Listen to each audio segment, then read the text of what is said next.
Hello, everyone, and welcome to another Harness workshop. We're thrilled to have you joining us. I'm gonna let a few people come in. For those of you brand new to Harness fundraising solutions have been part of life-saving efforts around the world, and we continue to develop and support new tools to help nonprofits thrive and grow. My name is Simone. I'm Director of Marketing here at Harness and your host today, chiming in from sunny Tampa, Florida. Today's session is How GenX and Millennial Donors Are Transforming Giving, led by veteran fundraising consultant Michael Rubin, founder of Michael D. Rubin and Associates.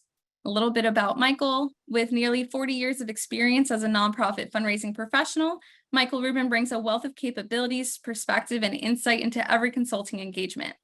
Under Michael's leadership, Michael D. Rubin and Associates has been engaged by nonprofit organizations with a variety of missions, including higher education, the arts, independent elementary and secondary schools, healthcare, public radio, animal welfare, religious and communal service.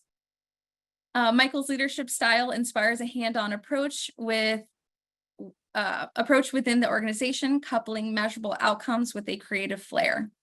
Prior to founding Michael D. Rubin and Associates, Michael was Director of Development at the Lincoln Park Zoo in Chicago, where he planned and helped execute a $50 million capital campaign.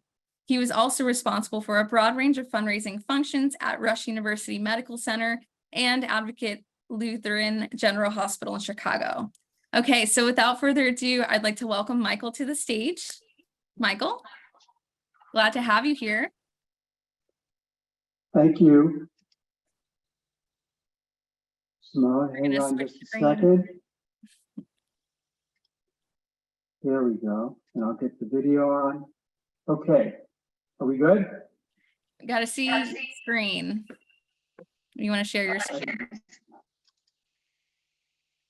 We okay on that? There do. Yes. All right. Excellent. Take it away. Well, thank you, Simone, and welcome everybody. I'm happy to be here with you. And I'm really happy that Simone and Harness asked me to be part of this. Today we're going to talk about a subject that many of our nonprofit clients talk to us about, which is where will our new donors come from? And so we're going to get into that. And what I like about this a lot is a lot of this presentation that you're going to see is based on research that was done by Michael Moody and Sharna Goldseker in a book called Generation Impact, which we'll talk about in a minute.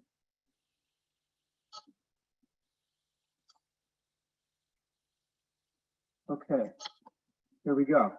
So before we even get going on any of this, I just want to get a feel for what motivated you to be with us today. What do you want to know?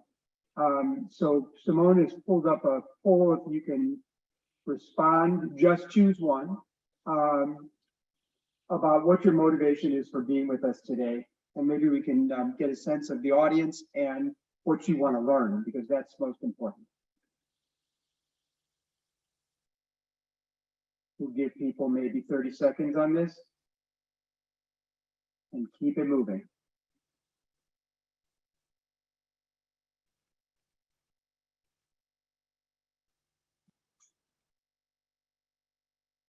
Okay, thank you for those quick responses. It looks like just the general topic is the most motivating for people. One person managed to was told that they should be here, which is okay too. But understanding the values and wondering where these donors will come from is really important too. So thank you for doing that.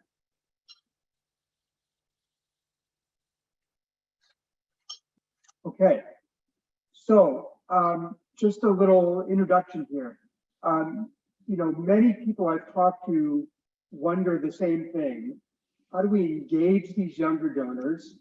Who are they? What do they really care about? How are they different from boomers or other generations who give?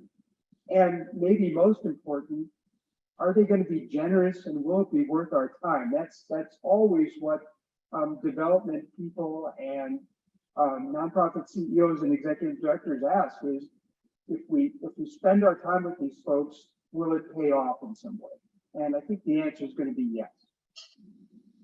So what do we want to accomplish today? We want to understand what drives these younger donors. We want to identify some simple steps, and I really want to be practical about things that you can take away immediately from today to apply, easy ways to take action. Some other ideas about longer term ways to engage Millennial and Gen X donors. And then, of course, we always learn a lot from each other and our experiences, including what's not working. So I hope you'll be able to share a little bit there.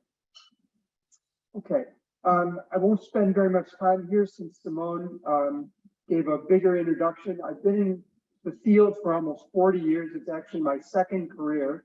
I started out as an actuary, which has nothing to do with anything, other than I can add up the numbers pretty well. Our firm has been around for 20 years. This is our 20th year anniversary. I've also been involved in board work, and I've been the past board chair of an independent school here in St. Louis.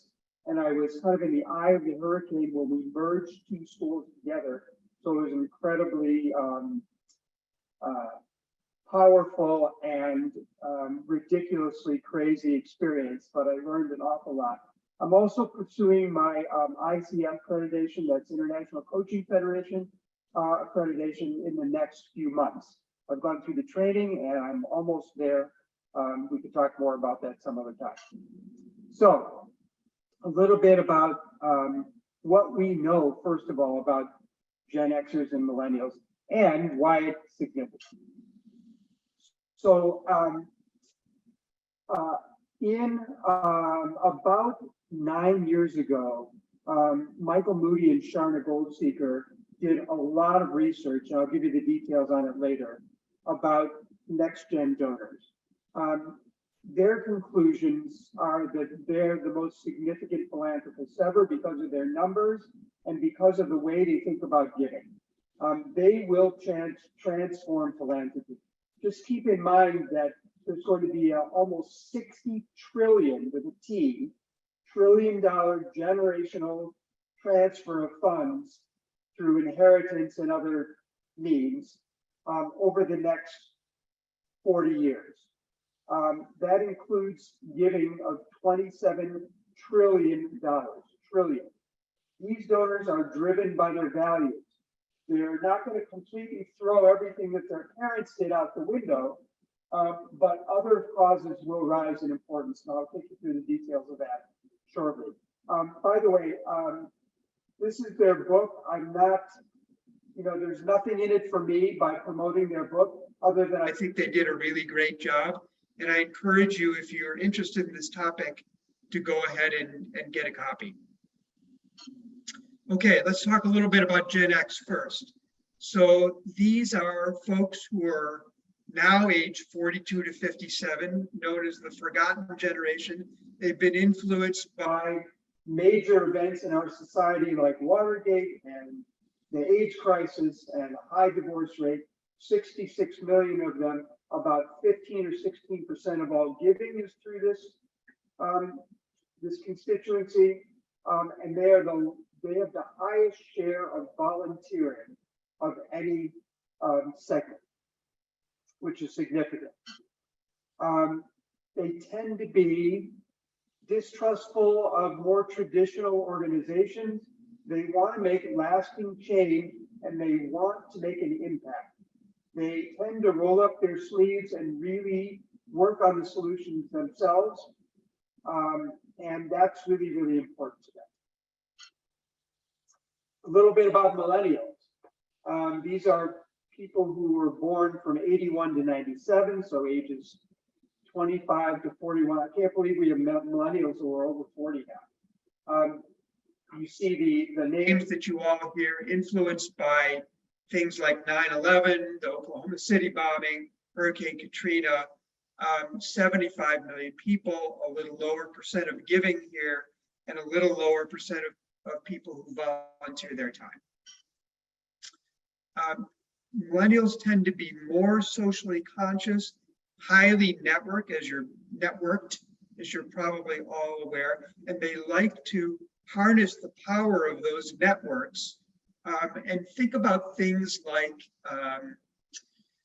you know, when your organization does a race or a walk or a ride or something like that, where they get the power of the people who are in their networks to be part of the ride or walk and support them. And it tends to be a competitive thing. They want to see companies be socially responsible. They want to use technology. They want to make the world a better place, not just their immediate community, but the world. So that's a big difference. And here's a little bit more about some millennial behaviors too. As we mentioned before, they like to connect. So dance marathons, walks, rides. Peer-to-peer is the key.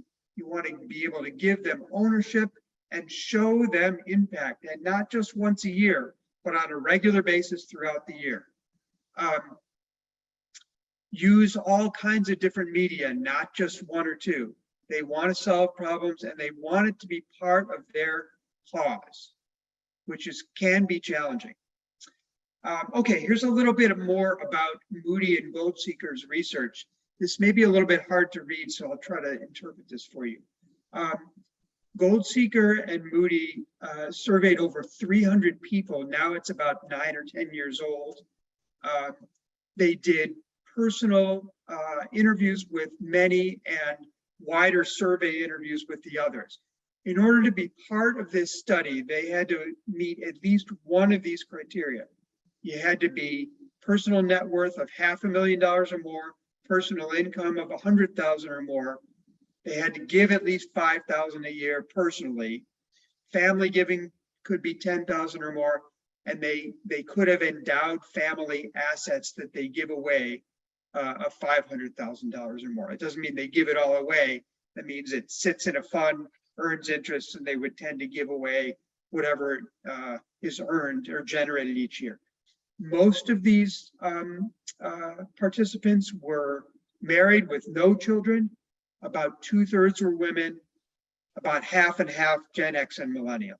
So that's the basis of this research. Again, if you want more information on all this, you can get a copy of the book and really get into it. Okay, how are these donors different? So major topic number one, strategic philanthropy. It's emotional when you give, but it's a little less emotional in this constituency. So I think the two key phrases here are give more from the head and less from the heart. And actually, when you think about it a little bit more, giving from the head warms the heart. So there's definitely an emotional piece, but they want to make sure that choosing the right methods, giving to the right causes. And I say, if there's one word that comes out of this entire presentation today, it's going to be impact and results over emotions. That is the key. These folks want to change giving, not just change it a little bit. And they're willing to take some risks when they do it.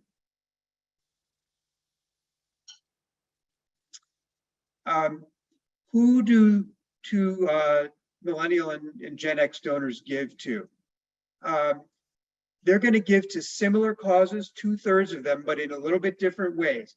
Education is still the most important cause for this group. It's a little bit down. Other kinds of organizations and nonprofits that are rising in importance would be those with basic needs. And this was done before COVID, by the way. So I would say that basic needs would be even more important now. Environment, animal related, civil rights and advocacy. Decreasing importance on health, youth, the arts, and religious. And by the way, we see, many of you know, I'm sure, we see poll after poll of people less and less inclined to give to religious organizations and less connected with religious organizations, at least in a formal way. That's another topic for another harness giving webinar. Okay. I've said the key word here is impact. Show them the impact. NextGen donors love to be hands-on in their giving, and they love site visits. So they want to see something happen. Not that crazy of a concept. They want to see the outcomes. They want to see how giving makes a difference and how it changes lives or saves lives.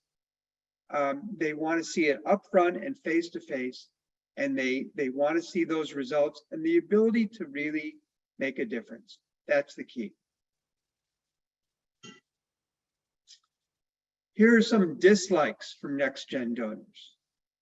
Giving, and these are all the things that maybe our parents or older generations were very used to doing.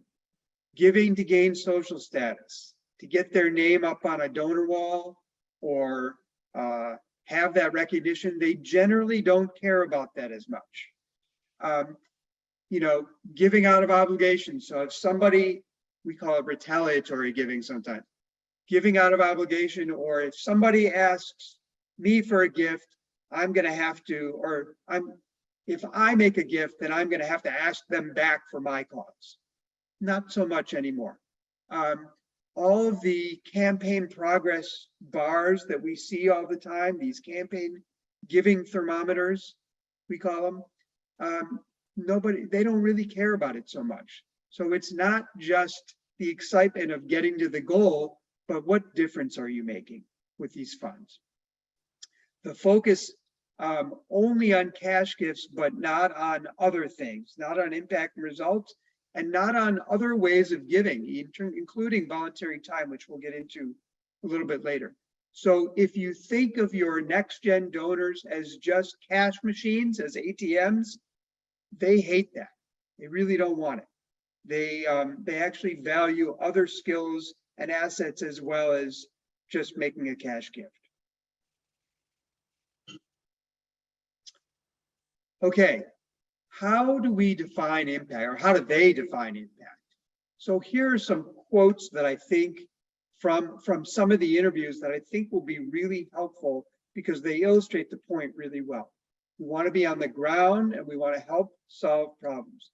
We want to work with our peers to achieve our visions. Impact is most important over anything else. They're very specific about what they want to change. And I think this is really key too. They're not, you know, the old expression is throwing out the baby with the bathwater, I think. I hope I didn't screw that up. But they don't want to do that. They want to be both respectful, but still make a lot of change, be revolutionary. And they want to use data to show what difference they're making, or what difference their gift is making, what difference the organization is making. And their interest in seeing results is tied to their passion for being hands-on in their giving. Hands-on. I know there are probably executive directors and directors of developments who are quaking right now because they're thinking, how are we going to staff this? This is a lot more work. We're going to talk about that a little bit more later. Okay, let's pause for a second because that was a lot to throw at you. What has been your experience with NextGen donors in your organizations? Are you finding that you're agreeing with this? You're seeing signs of all these traits and behaviors? Is it a mixed thing? Have you not seen these things? Or are we just not having any experience with this group? We'll give you maybe 30 seconds on this. And thanks for your responses too.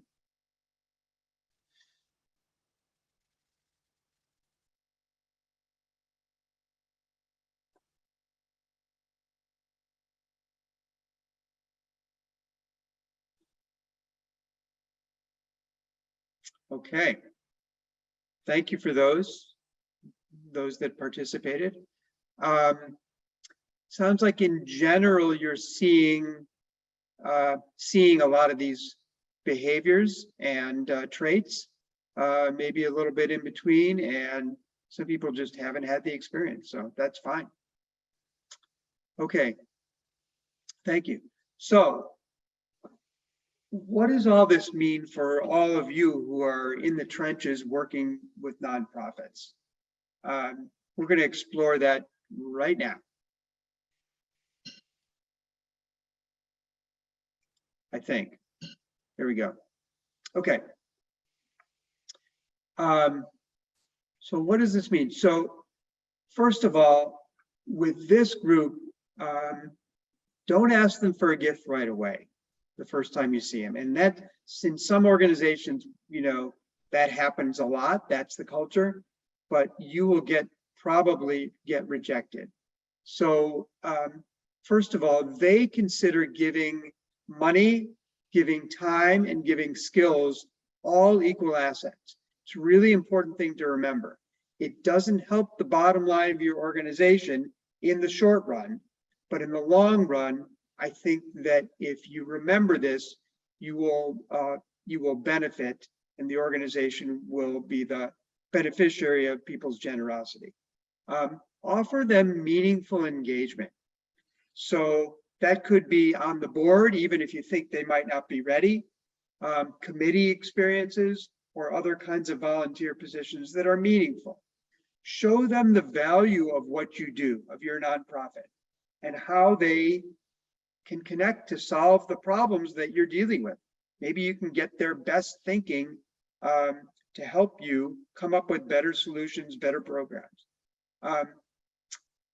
You can use your network, if you're big enough, to help them seek connections of their own. And that could be jobs, it could be expanding their networks, it could be lots of other things. I mean, people who get involved with organizations, not just to help the organization, but because it's another way of expanding the group of people that they want to be connected with. And we all know by now that connectivity is really important. So engage around their values, not around their assets or their values. That's a key. So don't be afraid to try things. You know, show them the difference that you're making and listen to them seriously. You know, you'll see a little bit later, NextGen donors will say, you know, don't tell us that you'll think about that idea and then never get back to us. That's just a big turnoff. And it'd be a turnoff for anybody, but especially this organization. Transparency is really important. And, you know, act as their connector, which we talked about a little bit earlier. Be a source of learning and experience. I'll give you a good example of this. We have worked in public radio as consultants, fundraising consultants, but I also give to public radio because I happen to like it. And our public radio station, about just before the pandemic, I think 3 years ago, maybe 4 years ago, started a mini journalism school. So you could sign up for this course, which was 6 weeks, maybe 2 to 3 hours a night. And they brought together all kinds of people from all different aspects and all kinds of media, not just public radio at all, to sort of like a university. And while they worked in their public radio message, it was about other kinds of media as well. And I thought it was really fascinating and a good way of sort of showing that they are a convener and a public media and a media leader, not just public media. And so I liked the idea of it, and it was well attended and they did really well with it. It's another way of engaging people. And you can do that in schools by having faculty teach other kinds of courses, and there's all kinds of ideas around that. Okay. Other reminders. They value conversation. So just reporting over newsletters, one-way conversations, that's not enough for them. Find some meaningful engagement, as we already discussed. They want to be sitting at the table with more experienced and different kinds of people. So that's why the value of being on a board or a committee, and including, you know, getting engaged with people who are veterans in your organizations. If they're involved in a friends group or a junior board, they don't even call them that anymore, but younger, you know, people's committees or boards, don't have them at an event and make them sit at their own table. They want to integrate with all kinds of different people. give them the power to find their own voices, I think is a good way to say it. Okay, here are a couple of excerpts from interviews from Generation Impact that I thought would be helpful for you. There's many of these in the book, so you know, feel free to get the book and explore those. But one is from Daniel Lurie, who's in the Bay Area, San Francisco Bay Area, who has a foundation. They actually do some really interesting things. They fund operating support. They fund research and development. So they encourage you to try out new ideas, new concepts, new programs. They help put young professionals on boards. They match up volunteers. And they will help you do that. One really interesting thing is they want to help you evaluate programs that are not making a difference. And they have some tools to help you do that. I thought it was really neat and really progressive that they did that, because they don't want you to be stuck in the same old operating mode. They want you to be impactful and effective with their programs. This is from Jenna Siegel, who's in New York City. We talked about this a little bit earlier. Do not treat her as a cash machine or a party planner. She wants to be involved in a strategic way. She likes to gauge the flexibility of organizations. She wants, if she has an idea, she just wants you to be honest with her and say, we think it's a good idea, here's why, and we'll work with you to implement it, or not, and explain the reasons, but don't leave it in limbo. I thought it was neat that she drafts a little agreement with her organization. I know this sounds very labor intensive, but if you want people who are real doers, who are real motivators in NextGen, then you're going to have to adapt, I think. And remember, you know, and I've said it before, you know, engage first and ask for gifts later. It's a marathon, not a sprint, when it comes to giving from NextGen. You know, we tend to hear about giving circles on and off over some cycles, maybe over the last 10 years. It's a great way to engage people. I'd be interested in your experiences if you've had them. So giving circles are pooling the assets of smaller groups, let's say 20 to 30 people at a time, and they all put in a certain amount. I've seen them where they suggest $1 a day or $365 a year, but it can be more than that. Pool their contributions. They make decisions together about how to solve a social problem. It could be through your organization, or it could be separate from your organization. But it does tend to educate those giving circle members about giving, and you can group it around people with like interests. So you could convene one yourself, or you could be the beneficiary of one that's already existing. It's a neat way to get people involved and engaged. Okay. I know I felt like I was rushing through that a little bit, but I want to make sure that we leave a lot of time for your issues, questions, comments around what you've learned so far and how you can make a difference and make a real impact both in your organization and with these donors. So Simone, I don't know if you can read off some of the questions in the chat, but I want to know what you're doing in this area that is working. What have you tried that you just would never do again? What would you do if you had the time and the resources? And I'm happy to respond live or hear what everybody else has to say. Yeah, we do have a few questions that came in at registration, but it looks like Bob Kraus is asking for that book title again. So if you want to either pull that slide or... Sure, I happen to have the book right here. Oh, nice. And I'll hold it up, but it's Generation Impact, How NextGen Donors Are Revolutionizing Giving. Really good. And I would encourage you, I've seen Michael Moody speak twice. In fact, he's spoken to our Association of Philanthropic Councils, so a group of consulting firms nationally. And I thought he was excellent. He is a professor at Grand Valley State University in Western Michigan, I think in Grand Rapids, and has done some work with the Indiana University Philanthropy School too. So really, really outstanding. And my guess is that he's on to 5 other projects since he wrote this book, because he's a pretty dynamic person. So I would encourage you.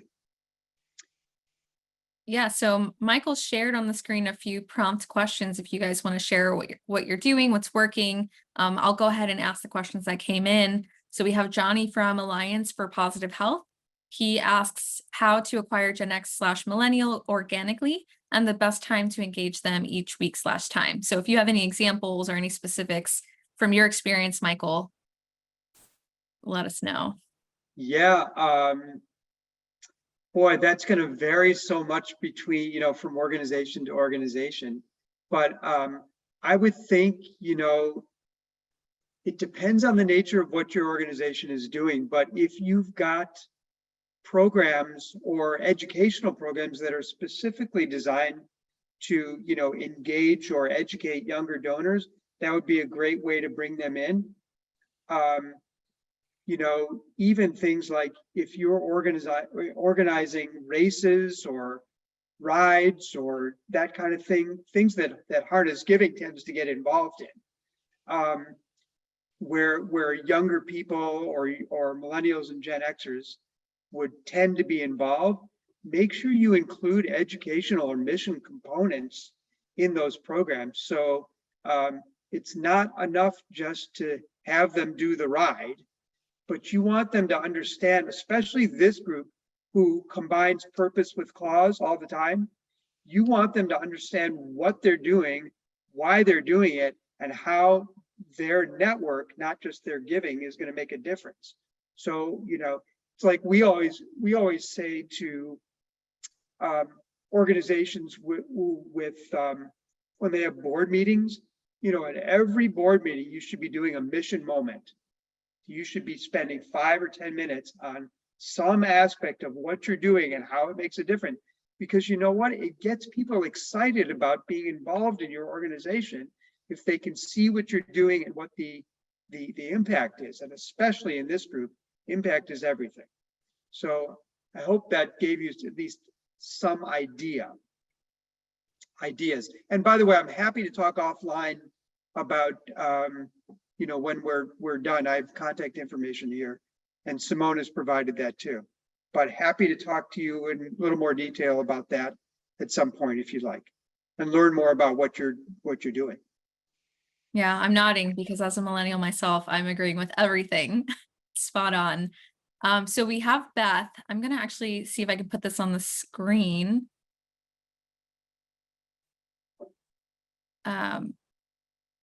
That was a new feature I was trying. I'm not sure if it pops up, but we have Beth who says, we have such a mixed group in our community, retirement to new families. Do you have any suggestions on mixed marketing to both groups? The whole message here was segmenting, because people who are retirees have different interests and different philanthropic values. I'll just give you a quick example. We're working with an organization that is near Knoxville, Tennessee, that is building a new animal shelter for their county, the Monroe County Friends of Animals. And they are in a community where there are a lot of retirees, people who have moved from the north to better weather, and they brought their assets with them.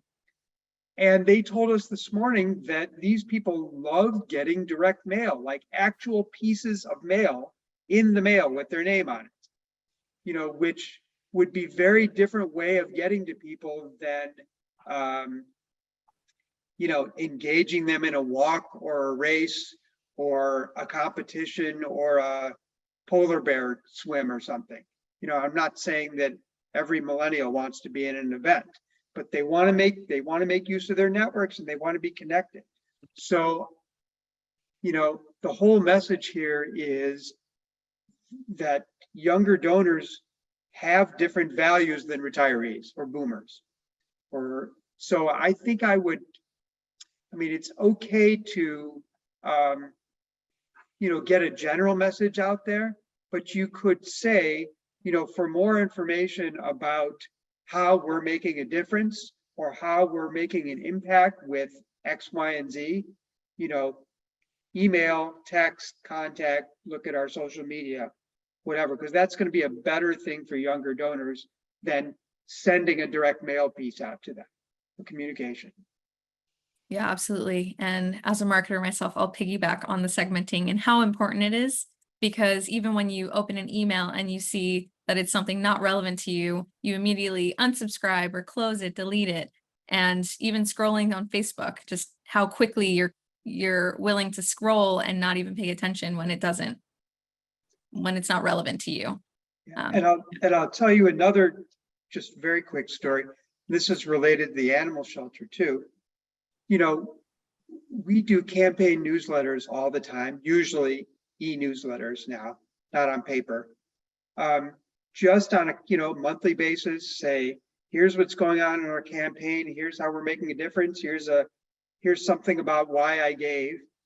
We've had 2 gifts come in directly from doing these campaign newsletters because we said, for more information on giving and how you can participate, contact the executive director or the campaign chair.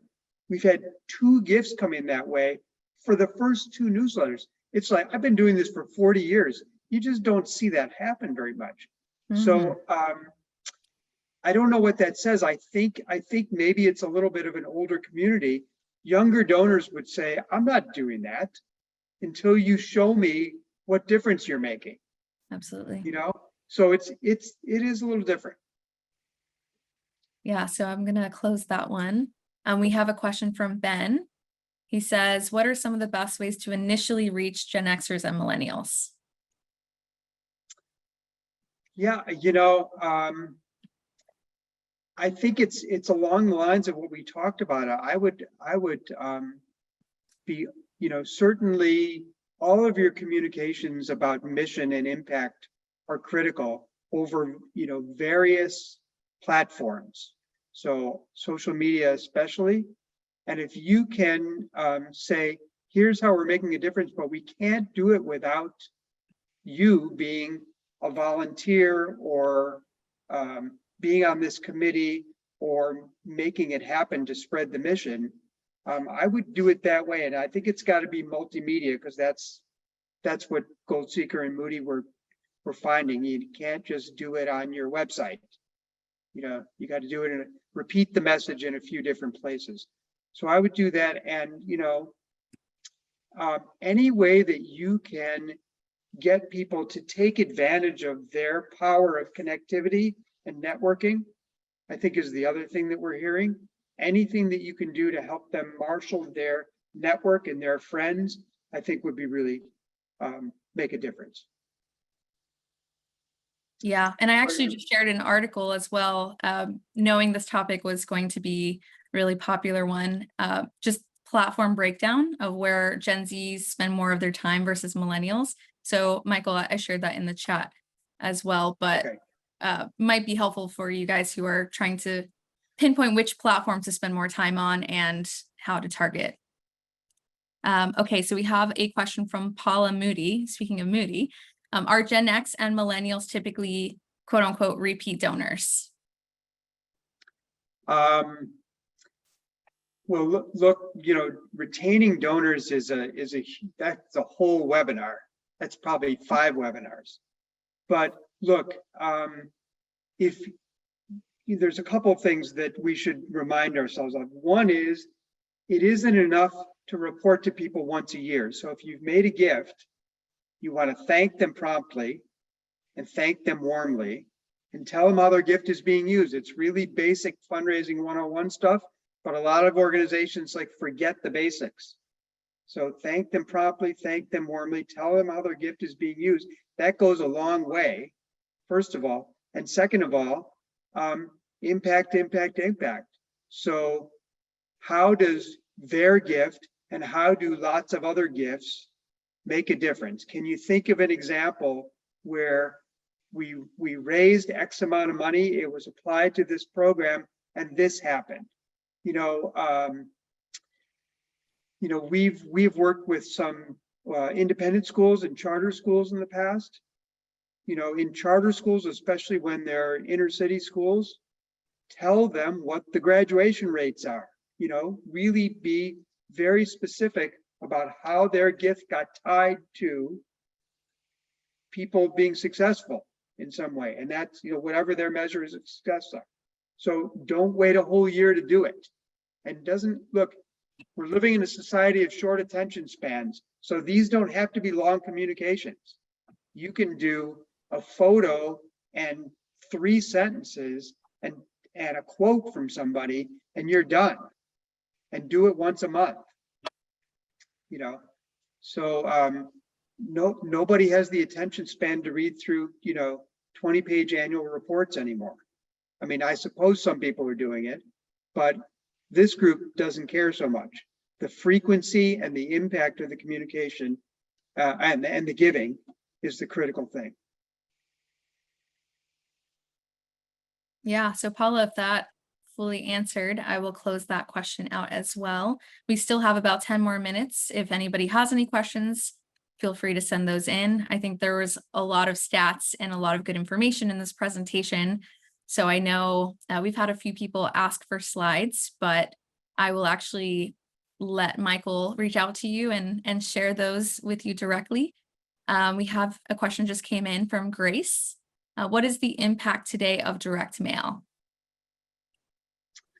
So I'm going to preface this by telling you that I'm not a direct mail expert, but I will also tell you that direct mail is not dead, and that's the rumor. Look, I just told you an example of people who are a little older than Gen X, but love getting direct mail. They love having a piece of paper in their hands that's addressed to them, where they can stick it in a pile that they can deal with when they're considering all of their charitable giving. So I don't think it's dead at all, but you can do the same thing in direct mail that they're asking for, which is show people the difference that you're making. Be very specific about it. Look, I don't know how many nonprofits there are in the country now. I thought it was 1.5 million or something the last I saw. So we think of this as being not very competitive. It's actually pretty competitive. And the better job that you do of reaching out to people, showing them what difference you're making, what your mission is, how you're using their money, and thanking them warmly and promptly, those are just basic things. And I think that you can do that through direct mail very easily. Now, is it cheaper to do it on, doing emails? Yeah. You have to know your audience. But I just told you an example of people generally older than Gen X who like getting a piece of paper in their hands.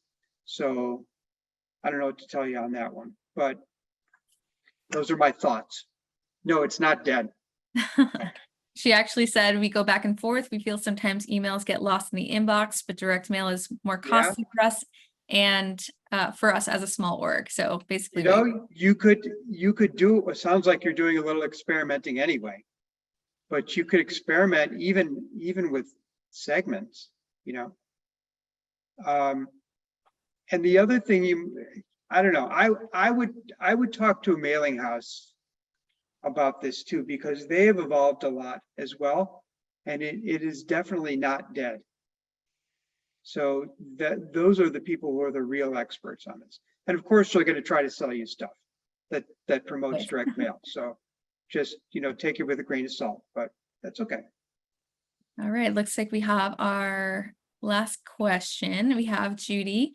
She says, how much does social media play in motivating Gen X donors to give? Well, I think you saw that the platforms have to be multimedia. And I think you have to have consistent messaging across those platforms. Do you have to do every one of them? I don't know. You could make yourself completely crazy with this stuff. And by the way, just for full disclosure, you're talking to a boomer, so I feel like I adapt pretty well. But am I on all the social media? No, I'm on, a couple. So I don't know. I think the message was that you have to try to be consistent and use different platforms. And I don't know that there's, again, I'm not an expert in this area, but confining it just to your website or to email newsletters probably isn't enough. And look, we all know, especially in this day and age, that many messages have to be repeated and reinforced in order to stick with somebody. Look, I don't know what the statistics are. We get an incredible amount thrown at us every day, and we cast off some very high percentage of it. So think about in your own world what messages are sticking and why, and what stuff you're completely ignoring. Think about your scrolling through LinkedIn or Insta or Facebook on any given day.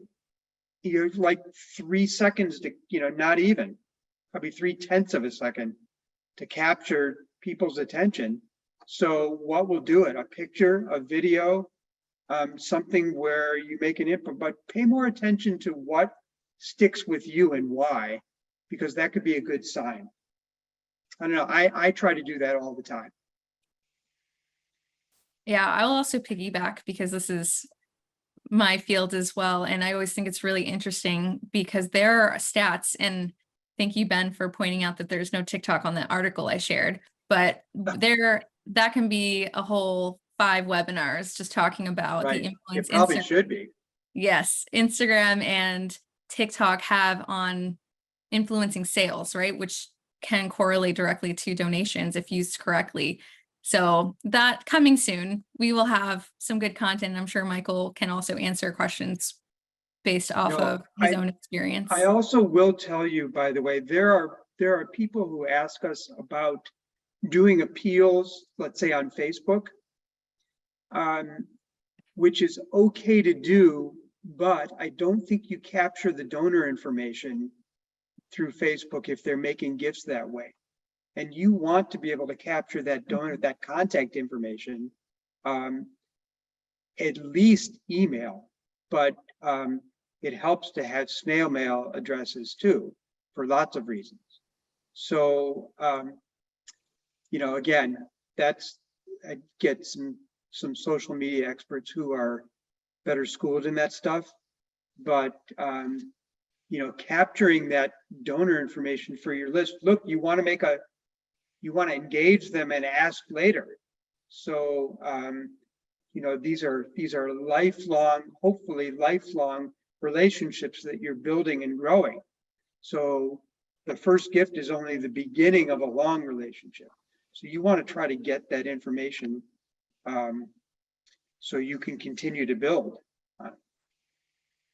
Yeah, absolutely. And you mentioned something that I think is really important and probably a conflict when setting up the easiest way to get donations from these platforms.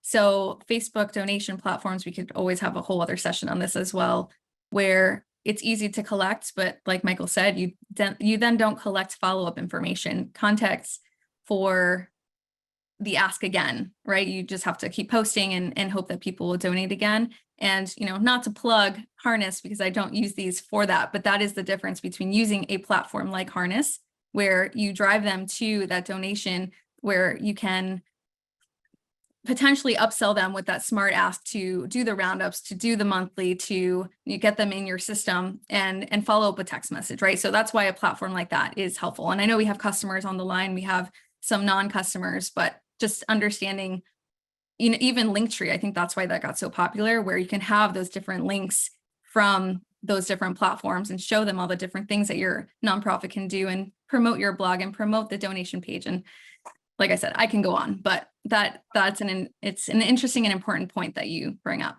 But if there are no more questions, Michael, do you have anything else you want to close out with? We got a lot of really good. Yeah, just a couple things that I've thought of along the way. Number one, somebody asked a question about donor retention, and I was talking about, the basics of, and even direct mail things about showing impact, thanking people warmly and promptly, telling them how their gift is used and how it's going to make a difference. Somebody who's done a real lot of research, really good research on this, is Penelope Burke, and her last name is B-U-R-K. And I think she may even have a newer book or research. The one I'm familiar with is Donor-Centered Fundraising, which is a few years old, like it might be 8, 9 years old, something like that. But she is really good, and she's done some great research. And she's also a great speaker, by the way, if you ever want to try to get her. So that's one thing I'd recommend. I just yesterday, I saw an article in the Nonprofit Times, which we could send to you. Bank of America high net worth department, whatever it is, just did a study on younger donors. And some other interesting statistics I thought that actually reinforced the stuff that Moody and Goldseker were doing. And we can send a link to that if you'd like. I would also encourage you to check out Michael Moody's website through Grand Valley State University. We can get you the name of that too. But I think, he and his colleagues are continue to do good things in this area. And they're really on top of the trends in giving too. So I like that a lot. Anyway, those are my thoughts. I may have some other ones, so I'm happy to share those as I think about them. And I really appreciate your being here and your interest in this topic. And by the way, I'll tell you, my interest in this topic came directly from development directors at independent schools. When I asked the question, what's keeping them up at night? They said, I don't know where our next generation of donors are going to come from. I have no idea. All our donors are getting older and dying off. And so Michael Moody and Sharna Goldseker have really done the research. And I think they've boiled it down to some very, very good things that we can remember. And I love that it's based on research and not just somebody's thoughts. Absolutely. So I encourage you to learn more. Yeah, so that will conclude the presentation today. So everybody give a thumbs up if you want that follow-up, because I know we had a few requests for slides, and that'll let Michael know to reach out. And I see some emails coming in. I'm sure he appreciates that as well. But that does conclude the presentation. We do have a survey at the very end that helps us improve our webinar, so please stay on for that. If anybody, I do have the contact information on the screen as well, so take note of that. And then if there are any new to Harness people on the line and you just like to learn a little bit more about Harness, go ahead and scan the screen. You can schedule a demo really easily from there. And I'll actually end on your slide. All right, Michael, thank you so much. Thank you everyone who joined us today, all the engagement, we really appreciate it. And we hope to see you next time. Thank you. Thanks, Michael.